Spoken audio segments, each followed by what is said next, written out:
નમસ્કાર મિત્રો, સ્વાગત છે તમારું આપણે યુટ્યુબ ચેનલ અજય કાયુઠિયામાં। તો મિત્રો, આજે માધવરાયને જ્યારે ગામની વચ્ચે લાવી અને જ્યારે ફાંસીના માથડે ચડાવવામાં આવ્યા ત્યારે ત્યાં ગાંગી આવે છે અને સમડીનું સ્વરૂપ ધારણ કરી અને માથડો તોડી નાખે છે અને પછી માધવરાયના રૂપમાં આવી અને આખા ગામ વચ્ચે રાજાને કહી દે છે કે આ ગામ મારું છે અને માધવરાય નિર્દોષ છે અને આમ માધવરાયને બચાવી અને પછી પાછી સમડી બની અને આકાશમાં ઉડી જાય છે।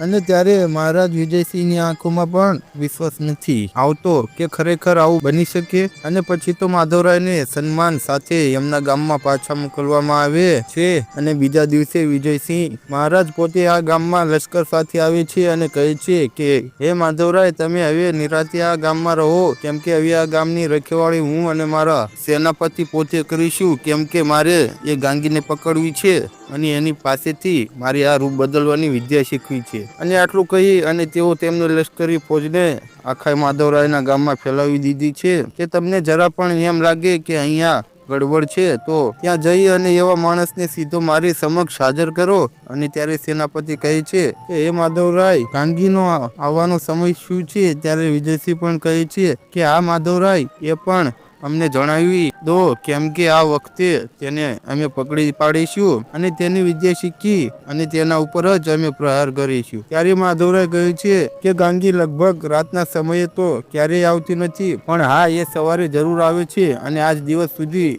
તે જ્યારે પણ આવ્યું છે ને ત્યારે તે સવારે જ આવ્યું છે, માટે મારા વિચાર પ્રમાણે તે સવારે જ આવે છે। એટલે વિજયસિંહ કહે છે કે કાંઈ વાંધો નહીં માધવરાય, આ વખતે રૂપ બદલી અને આવશે ને તો પણ બીજી વાર તેને રૂપ નહીં બદલવું પડે, કારણ કે અમે તેને પકડી પાડીશું। અને આમ કરતા કરતા રાત પડી એટલે પેલી ગાંગી મનમાં વિચાર કરે છે કે આ બાબા રોજ સવારે અહીંયાથી ભિક્ષા માંગવા ચાલ્યા જાય છે અને હું એમના ગયા પછી આ ગામમાં મારો બદલો લેવા જાઉં છું, પણ જો આ વાતની જાણ મારા બાબાને થશે ને તો બાબા મારા ઉપર ગુસ્સો કરશે અને તેમને દુઃખ લાગશે, માટે આ વાત મારે બાબાને કહી દેવી પડશે કે બાબા, હવે હું ગામ લોકોની સામે બદલો લેવા જાઉં। અને આમ ગાંગી વિચારે છે કે આજે તો સવારે મારે બાબાને આ વાત કરી દેવી છે। અને આટલું કહી અને ગાંગી તો સૂઈ જાય છે અને સવાર પડે છે ત્યારે ગાંગીને તો ખબર નથી કે તેને પકડવા હવે ગામમાં રાજાના રજવાડાના વિજયસિંહ પોતે આવ્યા છે અને તેમને હવે આ કામરૂ દેશની વિદ્યા શીખવાના ઊંઘાળા જાગ્યા છે।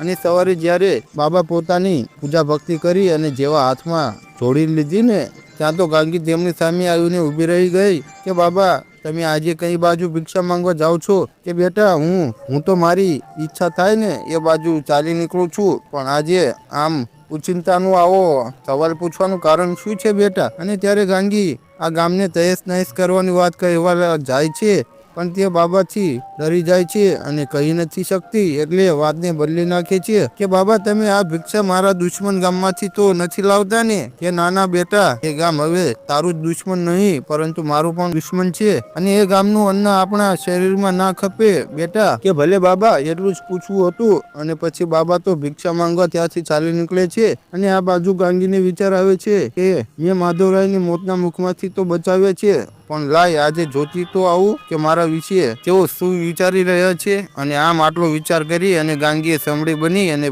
ફરી પાછી પોતાના દુશ્મન ગામમાં ઉડાણ ભરી અને આકાશમાં ઉડતા ઉડતા તેણે ઝીણી નજર કરીને જોયું ને તો કે આ તો વાત આટલા સુધી પહોંચી ગઈ છે અને આ આખાય રજવાડાના બધા સિપાહીઓ આ ગામમાં આવી ગયા છે, તો આ ગામ લોકોને નવો કોઈ પ્લાન બનાવ્યો હોય એવું મને જણાય છે, માટે મારે જાણવું પડશે। અને આમ વિચારી અને ગાંગી સમડીના સ્વરૂપે નીચે આવે છે અને ગામના ઝાંપે જ્યાં મહારાજ અને તેનો સેનાપતિ ઉભા હોય છે તેની પાસે આવી અને થોડેક દૂર બેસે છે। ત્યારે પેલા બંને માણસો વાતો કરતા હોય છે અને ગાંગી તે વાતોને સાંભળે છે। ત્યારે વિજયસિંહ કહે છે કે હે સેનાપતિ, ગમે તે થાય પણ આપણે ગાંગીને જીવતે પકડવાની છે, કેમ કે એને જો આપણે જીવતી પકડીશું ને તો આપણે તેની પાસેથી તેનું રૂપ બદલવાની વિદ્યા આપણને શીખવા મળશે અને જો એ વિદ્યા આપણે શીખી લઈશું ને તો પછી આપણે આ સમગ્ર રજવાડા ઉપર રાજ કરીશું અને હું બનીશ એક વિશાળ રાજ્યનો સમ્રાટ। અને ત્યારે વિજયસિંહની આટલી વાત સાંભળી અને ગાંગીને ગુસ્સો આવ્યો અને તે કહે છે કે હે રાજન, તને હજુ એ ક્યાં ખબર છે કે આ સંસારમાં હજી ગાંગી જીવે છે અને તું બધા રજવાડા પડાવી લેવાની વાત કરે છે? તને તો હું આ માધવરાયનું ગામ પણ નહીં લેવા દઉં,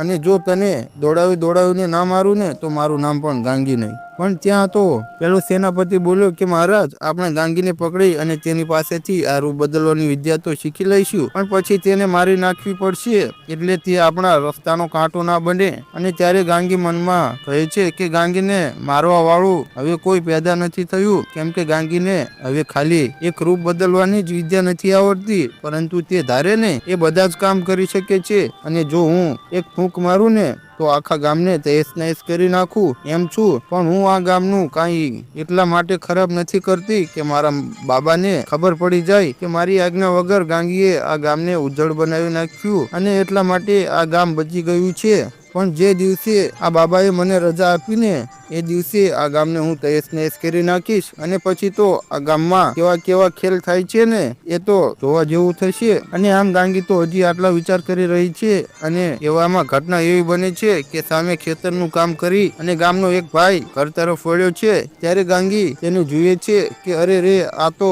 પહેલો માણસ છે કે જેણે મારા હાડકા ભંગાવી નાખ્યા હતા, અને મહત્વની ભૂમિકા આને જ ભજવી હતી. પણ કાંઈ વાંધો નહીં, આટલું કહી અને ગાંગી તો વિજયસિંહ મહારાજનું રૂપ ધારણ કર્યું અને એની પાછળ આવી અને બૂમ પાડે છે કે એ દુષ્ટ પાપી, કે મને મારી હતી ને તો હું પોતે ગાંગી છું, અને હવે તો તું માર ખાવા તૈયાર થઈ જા. આટલું કહ્યું અને જ્યારે એ ગાંગીએ માણસને મારવા માટે તેની પાસે પહોંચીને ત્યાં તો આ બાજુ આ સેનાપતિ જોઈ જાય છે, અને તે કહે છે કે મહારાજ જુઓ, આ ગાંગી આજે તમારું સ્વરૂપ ધારણ કરી અને આ ગામના માણસોને મારવા માટે આવી છે. ત્યારે વિજયસિંહ ગાંગીની સામું જુએ છે તો તેઓ હેરાન રહી ગયા કે અરે રે, આ તો સાચી જ પૂરેપૂરી મારા જેવી જ બનીને આવી છે, અને આ તો કોઈ જેવી તેવી સાધારણ વિદ્યા નથી, પરંતુ આવી વિદ્યા તો કોઈક અલગ દેશની જ છે. અને ત્યાં પેલા માણસના હાથમાંથી ગાંગીએ લાકડી લઈ લીધી, અને જેવી એ ગામના માણસને મારવા ગઈ ને ત્યાં તો પેલો માણસ વાગ્યો અને એક ઝાડની પાછળ જઈ અને સંતાઈ જાય છે. ત્યારે ગાંગી જોર જોરથી હસવા લાગી કે તને એમ લાગે છે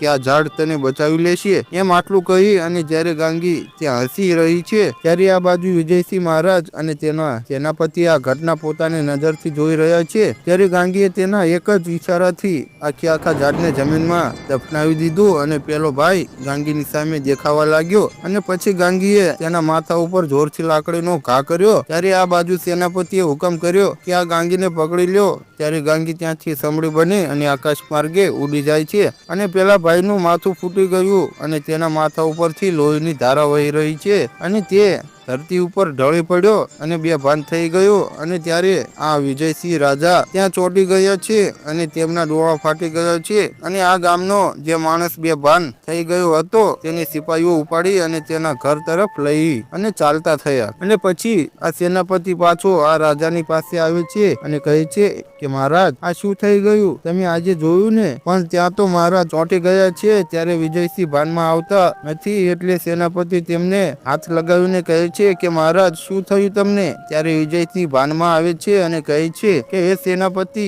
આ ગાંગી ખાલી રૂપ બદલવાની જ વિદ્યા નથી જાણતી, પરંતુ એ તો આજે આખા ઝાડને જમીનમાં દફનાવી નાખ્યું. તો હે સેનાપતિ, તમે વિચાર તો કરો કે આ ગાંગી આવી તો કેટલી શક્તિઓ જાણતી હશે. અને મને તો લાગે છે કે આ ગાંગી કોઈ જેવી તેવી નથી, પણ તે આપણા હાથમાં પણ આવવાની નથી. ત્યારે સેનાપતિ કહે છે કે મહારાજ, આ ગાંગી આપણા હાથમાં નહીં આવે તો આપણે શું કરીશું? ત્યારે વિજયસિંહ કહે છે કે હે સેનાપતિ, આવી વિદ્યા એકવારની જો મને આવડી જાય ને તો આપણે મોટામાં મોટા દુશ્મનની સેનાને પણ આમ ચપટી વગાડતાની સાથે જમીનમાં દફનાવી શકીએ. ત્યારે સેનાપતિ કહે છે કે હા મહારાજ, તમારી વાત એકદમ સાચી છે, અને આ સમગ્ર સંસારમાં તમે એકલો સમ્રાટ બની જશો જો આ વિદ્યા તમને પ્રાપ્ત થઈ જાય તો. પરંતુ હે મહારાજ, તમે તો જાણો જ છો કે આ ગાંગી આ એટલી આસાનીથી તો આપણા હાથમાં નહીં આવે, તો એના માટે આપણે શું કરીશું? ત્યારે વિજયસિંહ કહે છે કે સેનાપતિ, તમે અત્યારે જ આપણા રજવાડામાં જાઓ અને આપણા રજવાડામાં 1 વર્ષથી જે કેદખાનામાં પાગલ સૂતેલો છે ને તેને અહીંયા પકડી લાવો, કેમ કે એ કોઈ જેવો તેવો નથી, પરંતુ તે બધી જ પ્રકારની મેલી વિદ્યાઓ શીખેલો છે. અને મારા રજવાડામાં કંટાળી અને